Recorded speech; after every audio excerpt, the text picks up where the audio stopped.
সে আশা করতেই ভুলে গিয়েছিল।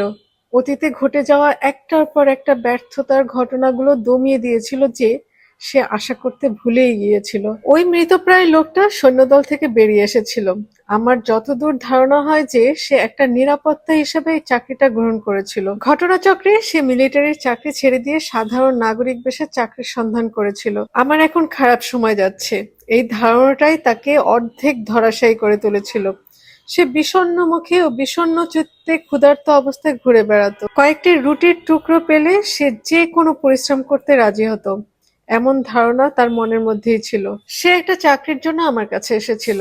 সে আমাকে প্রথমেই বলেছিল, আমি এটাই চাই যে যার দ্বারা আমি পেট ভরে আহার করতে পারবো এবং প্রাণ ভরে ঘুমাতে পারবো। আমি তাকে জিজ্ঞেস করলাম, আপনি শুধু খাবার টিকিট সংগ্রহ করার জন্য ব্যতিব্যস্ত কেন? লক্ষপতি হওয়ার ব্যাপারে আপনার কি অভিমত? লোকটা আমার দিকে কেমন একটা অদ্ভুত ও অসহায় দৃষ্টিভঙ্গিতে আমার দিকে তাকালো।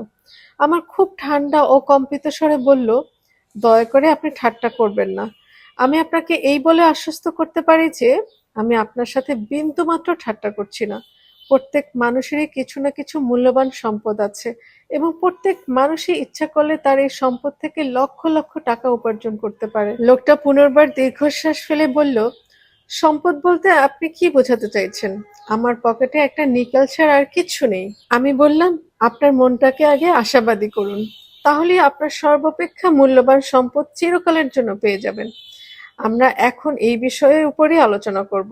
আগে দেখি আপনার ভিতরে কি দক্ষতা আছে। আচ্ছা, আপনি সেনাবাহিনীতে কি করতেন? লোকটা ছিল পাচক। সেনাবাহিনীতে যোগ দেওয়ার আগে ফুলার ব্রাশ কোম্পানিতে সে সেলসম্যান হিসাবে কাজ করত।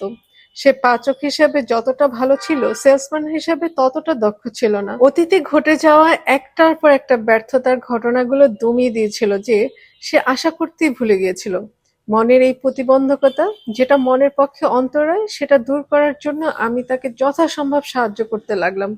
আমি তাকে একথাও বোঝালাম যে আপনি কি ছিলেন সে চিন্তা না করে কি হতে চান সেই বিষয়ে শুধু চিন্তা ভাবনা করুন। আমরা কিছুক্ষণ কথাবার্তা বললাম। কথা বলার সাথে সাথে আমার মনটা খুব দ্রুত কাজ করছিল। আমার মনটা দুর্বল হয়নি, অথচ মনে ছেয়ে যাওয়া আশাহীনতা কিভাবে দূর করা যায় সেই কথাটাই ভাবছিলাম। এমন একটা সময় ছিল যখন আমার মনকে নিরাশা গ্রাস করেছিল, কিন্তু এখন আমি সফলতায় পরিপূর্ণ। নানা রকম জিজ্ঞাসাবাদ করে জানার পর আমি ভেবে দেখলাম যে বর্তমানে নিত্য নতুন খাদ্য প্রণালী প্রস্তুতি পদ্ধতিতে খুবই উন্নত হয়েছে। একজন গৃহিণীর পক্ষে এটা কাম্য হবে। সুতরাং যে ব্যক্তির রন্ধনকর্মে দক্ষতা আছে এবং সেলসম্যান হতে চায় তাকে দিয়ে যথেষ্ট উন্নত করা যাবে। ধরুন, আপনাকে একটা নতুন ধরনের অ্যালুমিনিয়ামের বাসন তৈরি কারখানা খুলে দেওয়া হলো। এই বাসনগুলোর অনেক সুবিধা আছে। এগুলো খুব সহজেই তাপ গ্রহণ করতে পারে, আর সাধারণ ঘরের গৃহবধূরা সীমিত আয়ে তাদের ব্যবহারের জন্য এরকম পাত্রই পছন্দ করেন।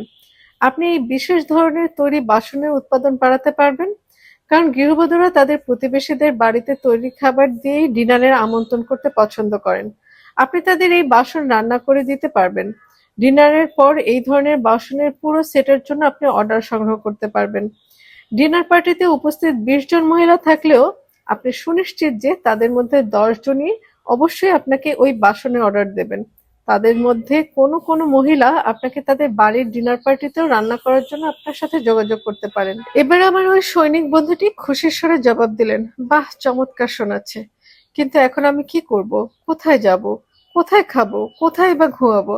আর কোথায় বা একটু ভালো বা পরিষ্কার জামা কাপড় পাবো? এরপরে কি হয়েছিল সেই অংশটা বলবো আগামী পর্বে।